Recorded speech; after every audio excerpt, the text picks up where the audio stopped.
చాలాసార్లు నేను ఫోన్ చేశాను, అయినా మీరు ఫోన్ లిఫ్ట్ చేయట్లేదు. ఎన్నిసార్లు ఫోన్ చేసినా కానీ మీరు ఫోన్ కట్ చేస్తున్నారు, లేకపోతేనేమో అసలు ఫోనే ఎత్తడం లేదు. అందుకని నేను ఈ వీడియో తీసి మీకు పంపించాల్సి వస్తుంది. ఈ రోజుకి పెళ్ళయి నాకు 10 రోజులు అవుతుంది.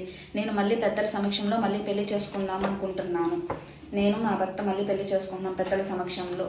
రేపు మార్చి 1వ తారీఖు మా ఇద్దరికి పెళ్ళి.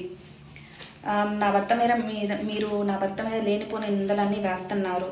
పరువుకు సంబంధించిందని, మాది క్యాస్ట్ వేరు, వాళ్ళ క్యాస్ట్ వేరు, వాళ్ళు కాపు, మనం చౌదరీస్ అని మీరు క్యాస్ట్ తీసుకొని వస్తున్నారు. ఎన్నిసార్లు చెప్పినా అబ్బాయి క్యాస్ట్ వేరు, మన క్యాస్ట్ వేరు, ఎగ్జాక్ట్ కాపు కాపు కాపు వద్దు వద్దు అని అంటున్నారు. అందుకని నేను నా ఇష్టపూర్వకంగా నేనే ఇంట్లో నుంచి బయటకు వచ్చేసి అతన్ని పెళ్లి చేసుకున్నాను. అందుకని నేను పెద్దల సమక్షంలో మళ్ళీ పెళ్లి చేసుకుందాం అనుకుంటున్నాను. మీరు కనుక ఇది మళ్ళీ పోలీస్ స్టేషన్లని, కేసులని అతని మీద లేనిపోని నిందలు కనుక వేస్తే ఈసారి డైరెక్ట్గా నేనే వచ్చి మీ మీద కేసు పెట్టాల్సి వస్తుంది. అమ్మ, నాన్న, మీకు చాలాసార్లు నేను ఫోన్ చేశాను, అయినా మీరు ఫోన్ లిఫ్ట్ చేయట్లేదు. ఎన్నిసార్లు ఫోన్ చేసినా కానీ మీరు ఫోన్ కట్ చేస్తున్నారు, లేకపోతేనేమో అసలు ఫోనే ఎత్తడం లేదు.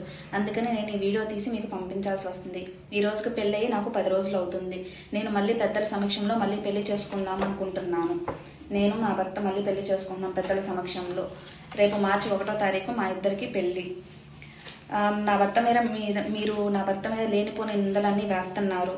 పరువుకు సంబంధించిందని, మాది క్యాస్ట్ వేరు, వాళ్ళ క్యాస్ట్ వేరు, వాళ్ళు కాపు, మనం చౌదరీస్ అని మీరు క్యాస్ట్ తీసుకొని వస్తున్నారు. ఎన్నిసార్లు చెప్పినా అబ్బాయి క్యాస్ట్ వేరు, మన క్యాస్ట్ వేరు, ఎగ్జాక్ట్ కాపు కాపు కాపు వద్దు వద్దు అని అంటున్నారు. అందుకని నేను నా ఇష్టపూర్వకంగా నేనే ఇంట్లో నుంచి బయటకు వచ్చేసి అతన్ని పెళ్లి చేసుకున్నాను. అందుకని నేను పెద్దల సమక్షంలో మళ్ళీ పెళ్లి చేసుకుందాం అనుకుంటున్నాను. మీరు కనుక ఇది మళ్ళీ పోలీస్ స్టేషన్లని, కేసులని అతని మీద లేనిపోని నిందలు కనుక వేస్తే ఈసారి డైరెక్ట్గా నేనే వచ్చి మీ మీద కేసు పెట్టాల్సి వస్తుంది. మరిన్ని వీడియోస్ కోసం ఛానల్ ని సబ్స్క్రైబ్ చేయండి. లేటెస్ట్ అప్డేట్స్ కోసం వాట్సాప్ ఛానల్ ని ఫాలో అవ్వండి. ఆ లింక్ డిస్క్రిప్షన్ లో ఉంది.